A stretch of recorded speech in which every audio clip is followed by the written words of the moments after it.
بسم الله الرحمن الرحيم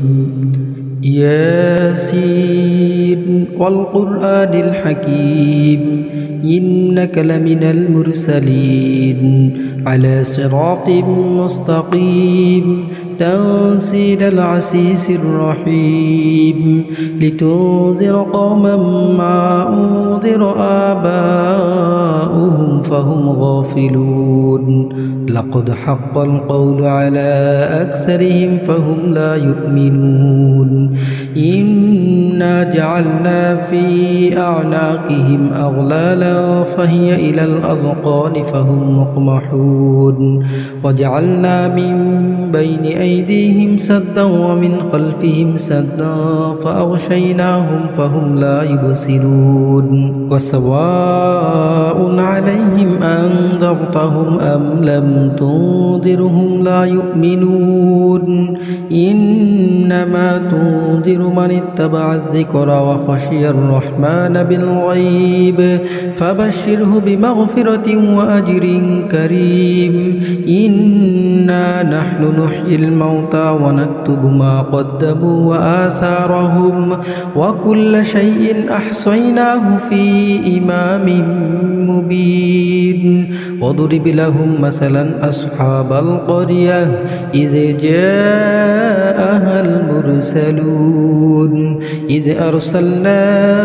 إليهم اثنين فكذبوهما فعززنا بثالث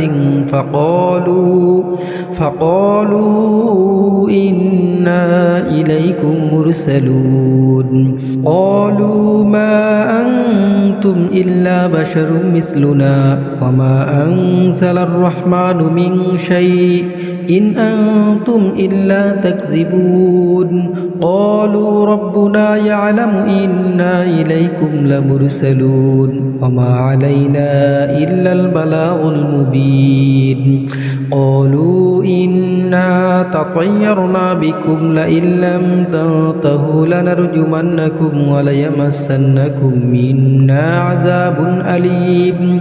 قالوا طائركم معكم أئن ذكرتم بل أنتم قوم مسرفون وجاء من أقصى المدينة رجل يسعى قال يا قوم اتبعوا المرسلين اتبعوا من لا يسألكم أجرا وهم مهتدون وما لي لا أعبد الذي فطرني وإليه ترجعون أأتخذ من دونه آلهة إن يرد الرحمن بدر لا تغني عني شفاعتهم شيئا ولا ينقذون إني إذا لفي ضلال مبين إني آمنت بربكم فاسمعون قيل ادخل الجنة قال يا ليت قومي يعلمون بما غفر لي ربي وجعلني من المكرمين وما أنزلنا على قومه من بعده من جند من السماء وما كنا منزلين إن كانت إلا صيحة واحدة فإذا هم خامدون يا حسرة على العباد ما يأتيهم من رسول إلا كانوا به يستهزئون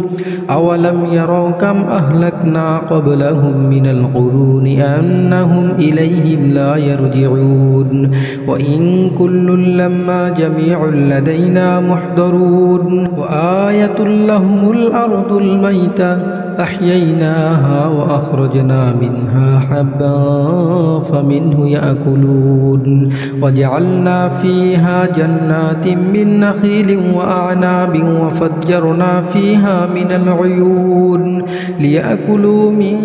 ثمره وما عملته أيديهم أفلا يشكرون سبحان الذي خلق الأزواج كلها مما تنبت الأرض ومن أنفسهم ومما لا يعلمون وآية لهم الليل نسلخ منه النهار فإذا هم مظلمون والشمس تجري لمستقر لها ذلك تقدير العزيز العليم والقمر قدرناه منازل حتى عاد كالعرجون القديم لا الشمس ينبغي لها أن تدرك القمر ولا الليل سابق النهار وكل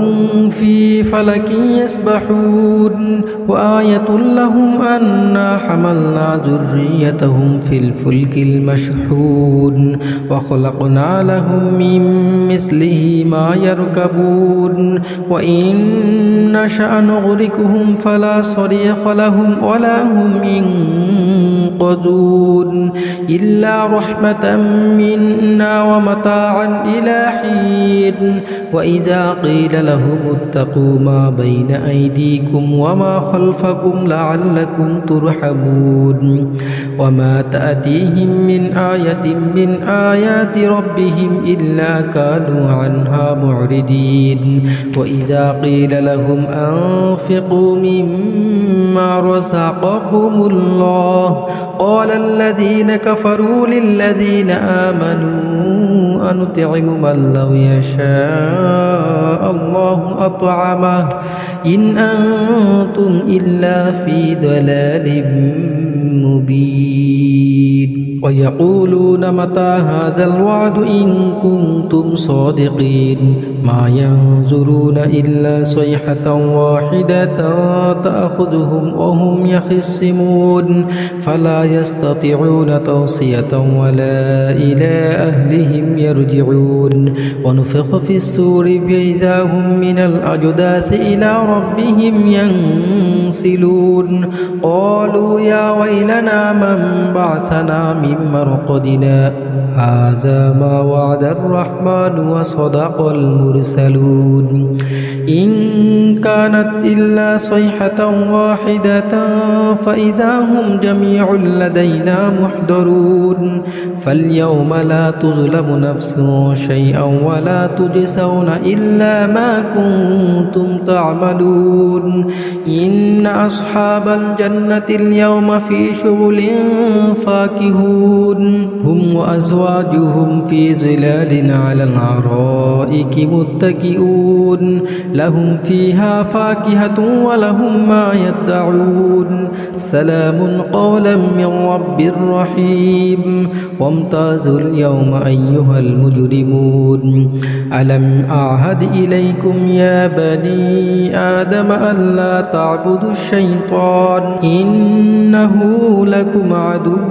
مبين وأن اعبدوني هذا صراط مستقيم ولقد أضل منكم جبلا كثيرا أفلم تكونوا تعقلون هذه جهنم التي كنتم توعدون اصلوها اليوم بما كنتم تكفرون اليوم نختم على أفواههم وتكلمنا أيديهم أتشكرون أرجلهم بما كانوا يكسبون ولو نشاء لطمسنا على أعينهم فاستبقوا الصراط فأنى يبصرون ولو نشاء لمسخناهم على مكانتهم فما استطاعوا مضيا ولا يرجعون ومن نعمره ننكسه في الخلق أفلا يعقلون وما علمناه الشعر ما ينبغي له إن هو إلا ذكر وقرآن مبين لينذر من كان حيا ويحق القول على الكافرين أولم يروا أنا خلقنا لهم مما مما عملت أيدينا أنعاما فهم لها مالكون وذللناها لهم فمنها ركوبهم ومنها يأكلون ولهم فيها منافع ومشارب أفلا يشكرون واتخذوا من دون الله آلهة لعلهم ينصرون لا يستطيعون نصرهم وهم لهم جند محضرون أفلا يحزنك قولهم إنا نعلم ما يسرون وما يعلنون أولم ير الإنسان أنا خلقناه من نطفة فإذا هو خصيم مبين وضرب لنا مثلا ونسي خلقه قال من يحيي العظام وهي رميم قل يحييها الذي أنشأها أول مرة وهو بكل خلق أليم الذي جعل لكم من الشجر الأخضر نارا فإذا أنتم منه توقدون أوليس الذي خلق السماوات والأرض بقادر على أن يخلق مثلهم بلى وهو الخلاق الأليم إنما أمره إذا أراد شيئا أن يقول له كن فيكون فسبحان الذي بيده ملكوت كل شيء وإليه ترجعون